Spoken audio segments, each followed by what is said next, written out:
जरा वो दिखलाते नहीं चतुर्भुज का डबल क्राउन किंगडम का सिंबल, तो ऐसी राजाई थी और उस राजाई में सभी नर नारी सुखी थे। तो जब ये पवित्र थे तो संसार ऐसा था, ऐसा संसार में सब सुखी थे, तो वो दिखलाया हुआ चतुर्भुज के रूप में। और वो जो रावण का दिखलाते हैं 10 चीज, उसका भी अर्थ है का ये मतलब नहीं है कि 10 चीज के कभी आदमी होते हैं, नहीं, आज का दिखलाते हैं 10 चीज, उसका भी अर्थ है का ये मतलब नहीं है कि 10 चीज के कभी आदमी होते हैं, नहीं, आदमी का नहीं है ये भी एक सिंबल समझो विकारों का। जब यह पवित्र प्रवृत्ति है इसमें भी नर नारी के 10 शीश हैं, 5 विकार स्त्री के और 5 विकार पुरुष के, तो मिला करके 10 रख लिए। तो नर नारी जब यह पवित्र है तो संसार ऐसा दुखी है, और जब नर नारी पवित्र है तो संसार सुखी है। तो वो पवित्र का सिंबल है चतुर्भुज और अपवित्रता का सिंबल है ये रावण। तो ये सभी चीजें समझने की हैं, ये सभी अलंकार, इसको कहा जाता है अलंकार, ये निशान है इस बात का, इनों का अर्थ है। बाकी ऐसे नहीं है कि मनुष्य कोई 10 शीश वाले या 3 आंख वाले या 4 भुजाएं वाले या 3 सिर वाले, ऐसे ऐसे जो चित्र दिखलाते हैं, मनुष्य की कोई बनावट में फर्क नहीं पड़ता है।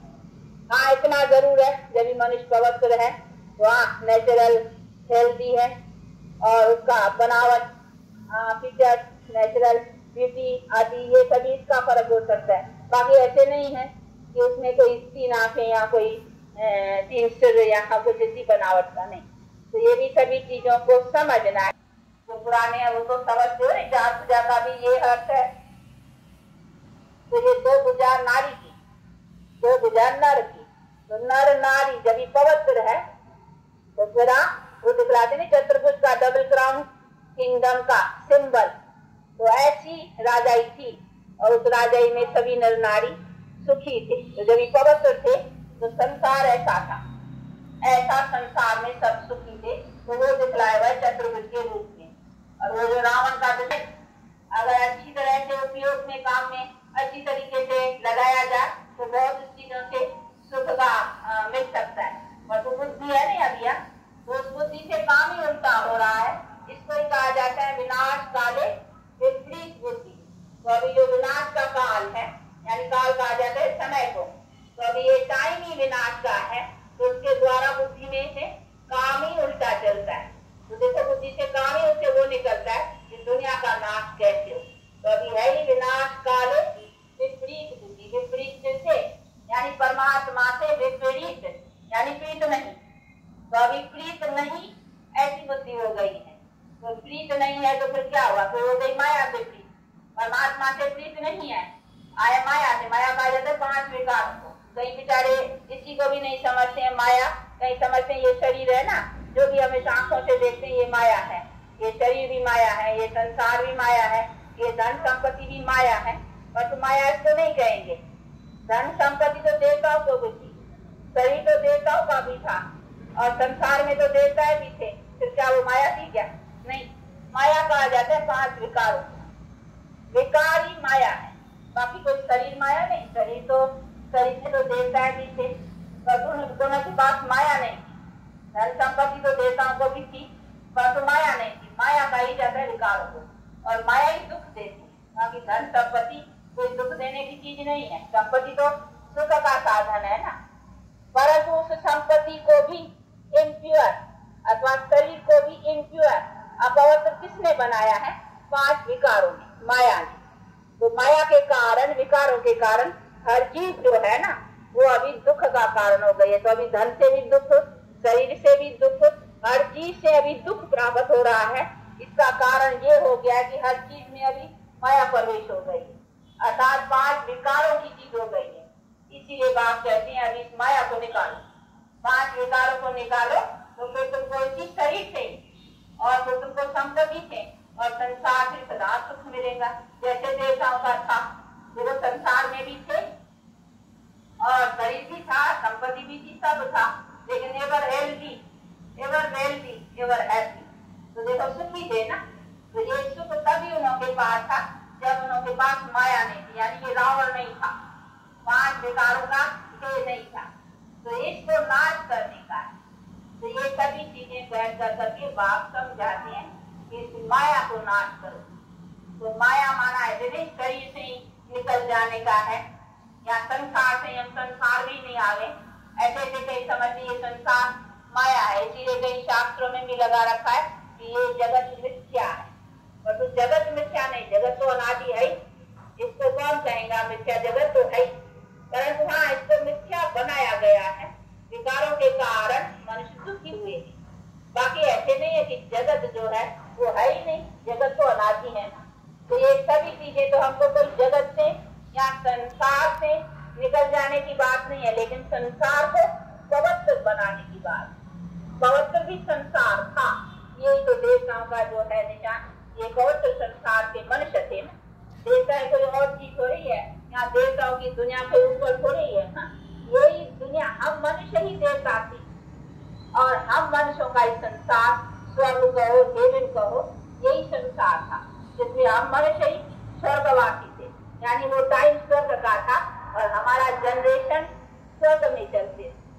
तो ये सभी चीजों को भी समझने का है, इसीलिए अभी माया को हाँ मिटाना है अथवा नाश करना है, तो उसका मतलब है 5 विकारों। तो अभी माया को नाश करना अथवा माया को जीतना, तो उसका मतलब है विकारों को जीतना। तो माया कही जाती है विकार। अभी विकारों के कारण ये सब चीजें आपको अभी दुख देती है, क्योंकि ये धन भी अभी विकारी कर्म के हिसाब से होने के कारण उससे भी दुख होता है। शरीर भी विकारी खांसे का होने के कारण उसमें रोग, अकाले मृत्यु, ये सभी चीजों से दुख मिलता है। नहीं तो हमारा शरीर में भी यहाँ कभी रोग नहीं था, कभी अकाले मृत्यु नहीं होता था। क्यों नहीं होता था? क्यों कि निर्विकार के बल से बना हुआ था, अभी विकारों के उसे बना हुआ है, इसलिए उसमें से दुख मिलेगा। तो हर चीज अभी विकारों के संगत में बनी हुई होने के कारण हर चीज से दुख मिलता है। तो अभी संसारी विकारों के संबंध का हो गया ना, इसीलिए सबसे दुख तो कहा जाता है माया के कारण ही अभी सब दुख। अब इसको निकालो, तो ये भी कैसे निकले फिर हमारा संसार सुखी बने, इसके लिए देखो उसको बुला तभी हम इंसान को इस बातों को सबा खोज के सुख शांति को ढूंढते जितना ढूंढते जाते हैं उतना और ही उससे सुख, क्योंकि हमारी तो अभी है ही नीचे की जाने में ना, इसीलिए देखो बुद्धि से काम ही उल्टे चलते हैं। तो इसीलिए बात कहते हैं अभी देखो तेरी बुद्धि उसी सत्य बात को अभी काम नहीं करती है, उसको बुद्धि में आएगा नहीं, क्योंकि तेरी तो बुद्धि अभी तमोप्रधान हो चुकी है ना। इसीलिए अभी मैं जब आता हूँ तभी आकर करके फिर तुमको राइट बात समझाता हूँ, और वो ज्ञान का नेत्र मैं देता हूँ। ज्ञान का नेत्र माना समझ, तो समझ तो बुद्धि में धारण करेंगे ना, बाकी यहाँ तो कुछ नहीं बनेगा, नहीं बुद्धि में धारण। तो अभी देखो ये समझ मिल रही है, अभी अपने को ये क्या मिला है? ज्ञान नेत्र। तो अभी है नहीं नेत्र, है तीसरा नेत्र है, हाँ। तो अभी देखो हम ये थर्ड आई ऑफ विजडम पा रहे हैं, तो भाई ज्ञान का नेत्र अभी हमारे पास है, देवताओं के पास ना, अभी हमारे, हम माना हम ब्राह्मण हो ना, हाँ। देखो अभी शूद्र थे, शूद्र माना विकारी, अभी विकारी से पौत्रता के ऊपर अपना पाँव रखा है, तो अभी मानो हो गए ब्राह्मण, अभी पौत्रता को अपनाया है ना, तो अभी हो गए ब्राह्मण। तो अभी देखो ब्राह्मणों को तीसरी आंख है, और देवता है तो प्रालब्ध है ना, वो तो जब जाकर के फ्यूचर में वो कंप्लीट प्रालब्ध पाएंगे। तो देवताओं को तो ज्ञान नेत्र की जरूरत नहीं है, ज्ञान नेत्र से तो देवता बने ना। अभी जो ज्ञान मिल रहा है उससे हम क्या बनेंगे? देवता, मनुष्य से देवता बनेंगे। तो हमको देवताओं को तीसरा नेत्र होना चाहिए, या अभी जो हम ज्ञान ले रहे हैं हमारे को, तो हम मनुष्य हो गए ना, हम अभी हम ब्राह्मण कहलाएंगे। मनुष्य पहले शूद्र थे, अभी हम शूद्र से ब्राह्मण हुए हैं, यानी हम परमात्मा की मुख वंशावली, जो परमात्मा ब्रह्मात्मा द्वारा बैठ करके ये मुख से नॉलेज दे रहा है, उस नॉलेज से हम पैदा हुए हैं, तो उसको कहा जाता है मुख वंशावली। तो अभी जो बैठे मुख से आदमी निकल आएंगे, आगे ऐसे समझते थे मुख वंशावली का मतलब है मुख से ऐसे आदमी निकले थे, तो नहीं, मुख से हम अभी देखो मुख द्वारा जो नॉलेज मिल रहा है उससे ये प्यूरिफाइड बन रहे हैं। तो अभी हमारा ये नया जन्म हो गया ना, अभी हुआ है ना आपका नया जन्म।